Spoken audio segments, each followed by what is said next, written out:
Have you ever been told to keep your eye on the ball? Like that's somehow or another some magic piece of having a great golf swing? What if it's not? Let's tee it up.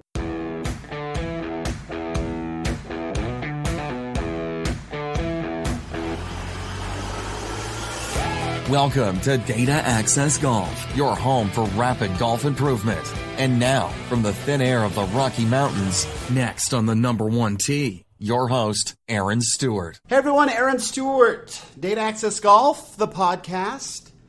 I am back.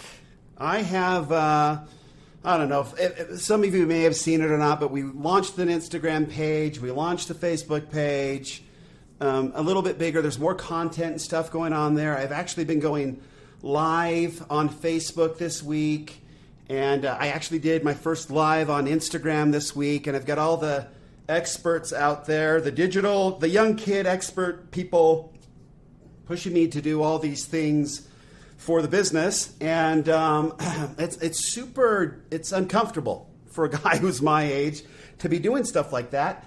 And I didn't like, so there's this whole concept of repurposing. They call it repurposing now in the digital age.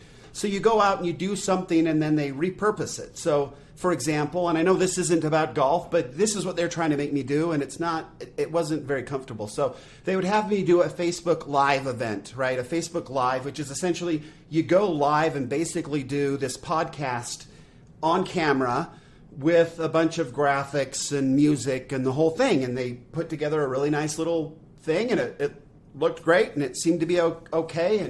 And going live, they said, look, it's just like being on a podcast. And so I would just stare at a green light on the screen and basically do a podcast. But I also had to bring in all like some videos and different things. And then then I'd get done or whatever, and they'd play the outro and all this. And then they would take that audio and they would separate it from the video. So the live would stay on Facebook, but they would also export it instantly and would put it over on YouTube.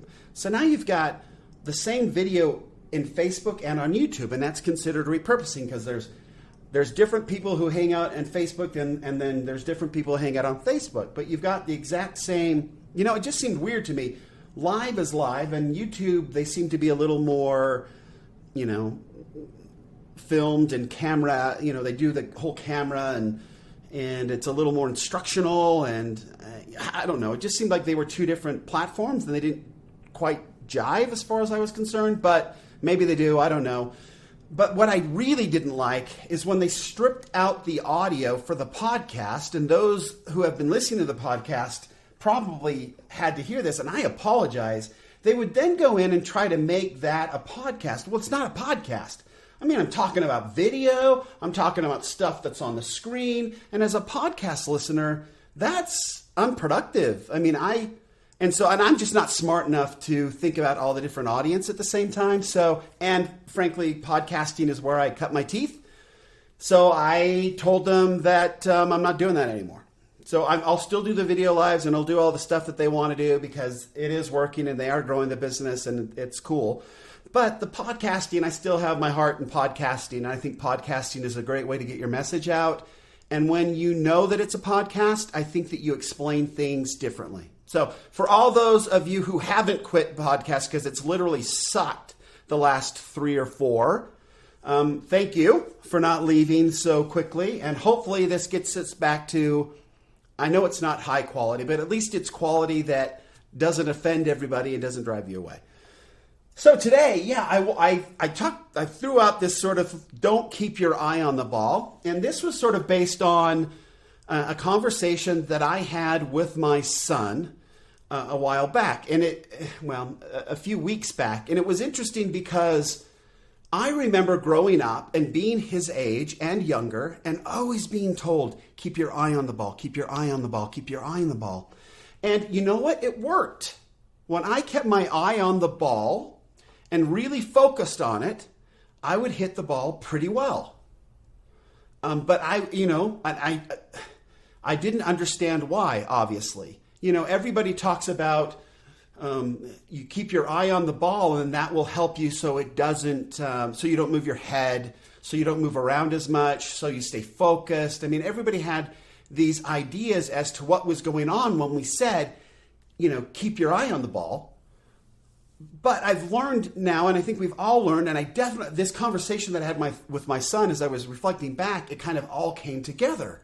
And that is when we are looking at the ball and really focused on the ball, right, where the ball is, and my grandfather drove it into my head. I remember him standing there, and it was like a Caddyshack moment when you be the ball, Danny, be the ball, and you're not being the ball, Danny. Well, my grandpa was like, look at the ball. Yeah, keep your eye on the ball. Your head's moving. All this stuff. He would grab my head and hold it still. Keep your eyes on the ball. Look at the ball.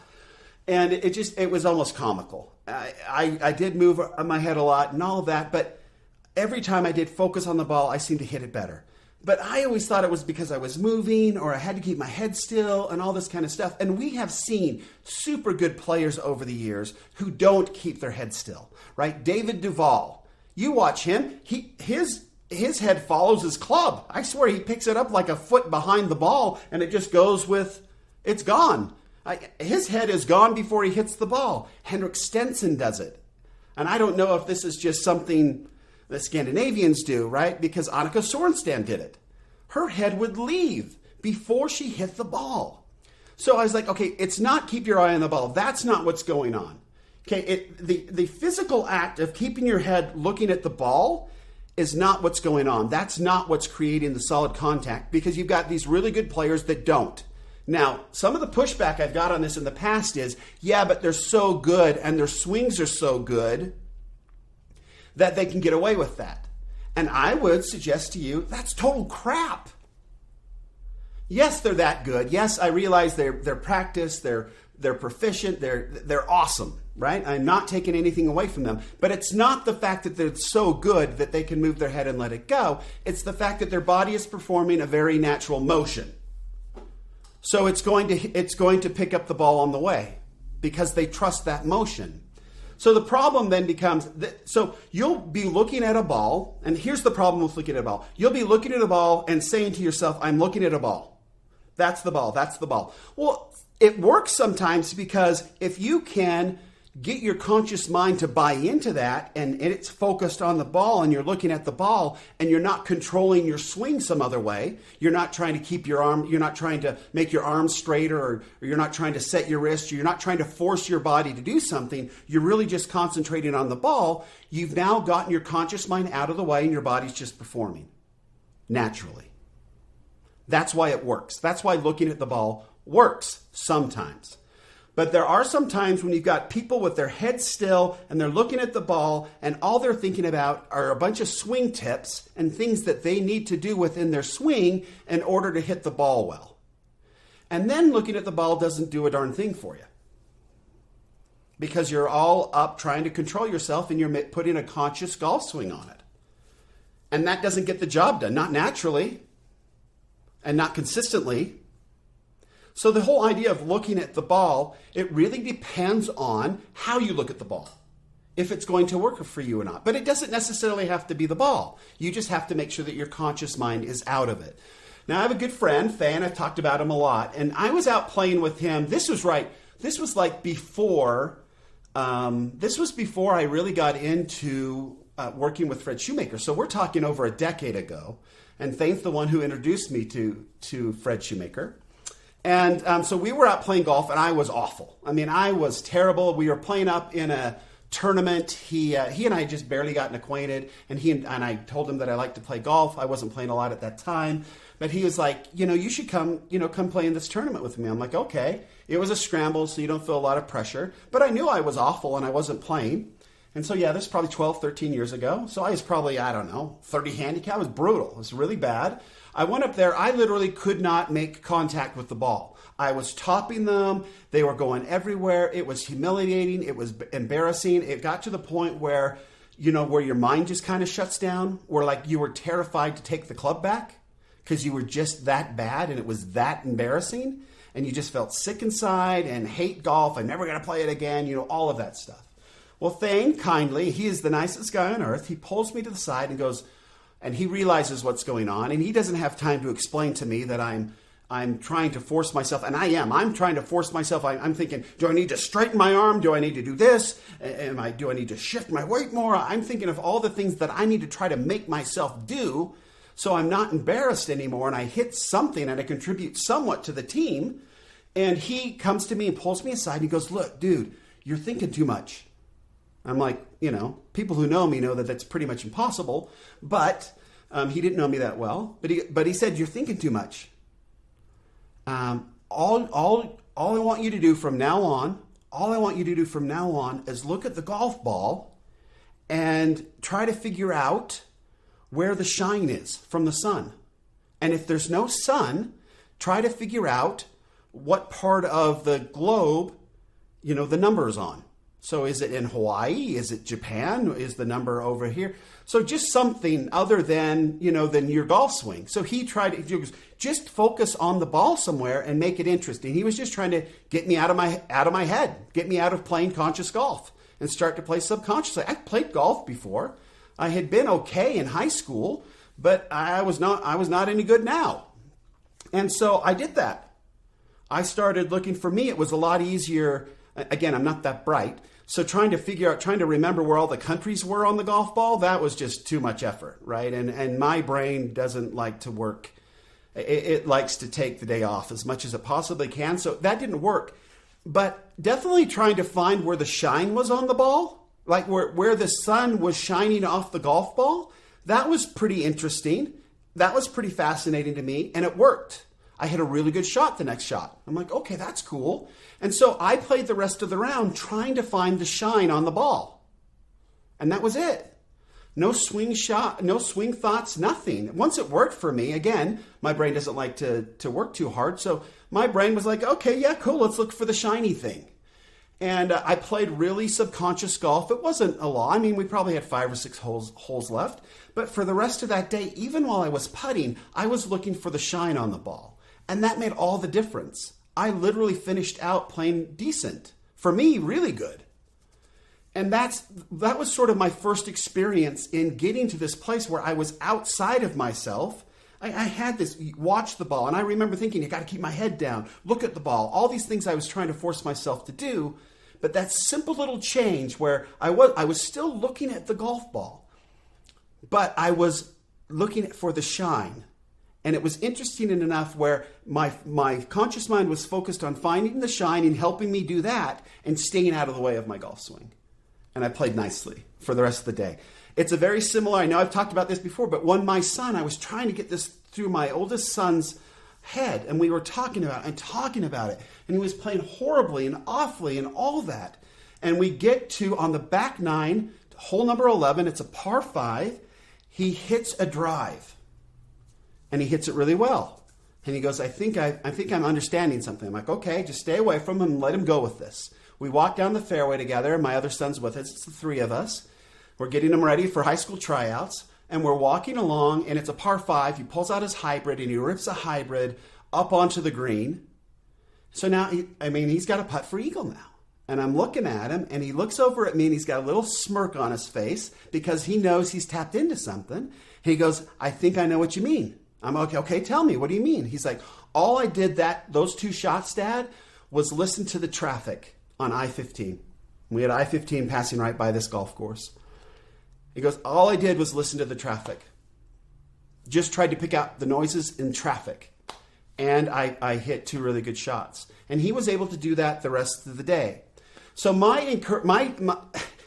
in order to get to a point when we're playing naturally and we're playing ourselves, we're letting our natural ability sort of take over. We're playing subconsciously. We're playing with our soul instead of our conscious mind. We've got to get the conscious mind out of it and distracted. And so talking about this with my other son was a reminder to me. This whole idea, and I'm sure many of you have heard it, keep your head down, focus on the ball, look at the ball. That's fine if it's pulling you out and taking you to the ball and keeping you outside of your head so you're consciously trying to control your golf swing. If that's not working and you still are thinking about trying to force yourself to do stuff, and I don't care if it's one swing thought. Anyway, try to focus on the shine of the ball. I have done this. I actually did this in the club championship when I started to get super nervous. I just focused on the shine of the ball. I had a good buddy of mine that was going into a match, Elliot. And he was going into a match. He was really nervous about it, and he hadn't been playing very well. And he called me up and he goes, like, what do I do? And I'm like, dude, honestly, just focus on the shine of the golf ball. Just try to find where the sun's shining off the golf ball, and just go with that all day. He played well. He had a good day. One other buddy of mine who won the club championship, I gave him the same advice. He was totally nervous going into the final day, and we talked about it. I said, look, dude, just focus on the shine of the golf ball, and you'll play well. And he did, and he won it. He was club champion after that, and he never sent me any money or anything for it. So please take this weekend, if you're out playing golf, and you have this idea that you somehow or another need to keep your head down and look at the ball, and keeping your head down is a conscious thought. Making yourself keep your head down is a conscious thought. Those are the things that destroy our golf swing. So instead, look down at the golf ball and try to find where the sun's hitting it, where it's shiny. Try to find something that's cool about it. If that doesn't work, then look for some blades of grass that are cool or something. But make sure that you are playing subconsciously and see how that goes. And if you want to compare and contrast to not think consciously and make yourself do something, and then try to distract yourself and think about the shine on the golf ball or what. The shine on the golf ball is just the easiest one. It really is the easiest one. You still got your head down because you don't want to freak yourself out too much. And we've got these habits. So if you've had a habit of, I've got to keep my head down, I've got to keep my head still. Okay, fine. Then you can still kind of do that without thinking about it by focusing on the shine on the golf ball, just finding it and then hitting it and not think about anything else. I would love to hear how it goes. I really would. I think that there's a lot of us here who are listening that could benefit from your experience of just sitting there and letting yourself be you swinging a golf club and taking your conscious mind out of it and letting your subconscious just be awesome. And taking this stupid, brain-dead, moronic conscious mind and keep it out. Because he is a moron. He is a terrible golfer. Anyway, let me know how it goes. Again, Facebook page is probably the easiest way. I see those comments a lot. We have been doing some lives and stuff there. I'm not going to cross-contaminate anymore. The topics that I have on the podcast are going to be different than the topics I have on the live. You guys have my attention. The podcast is my first love is the podcast as far as this golf talk goes. And so this is where I will continue to do it in this manner. And the lives and everything else, they can become their own little thing, but the podcast is going to stay this way. It's just the easiest for me. So hopefully that's helpful. I hope you have a great weekend. And remember, better data always means better golf. Thanks. Thanks for listening to Data Access Golf with Aaron Stewart. Check us out online at dataaccessgolf.com, and we'll see you on the next episode.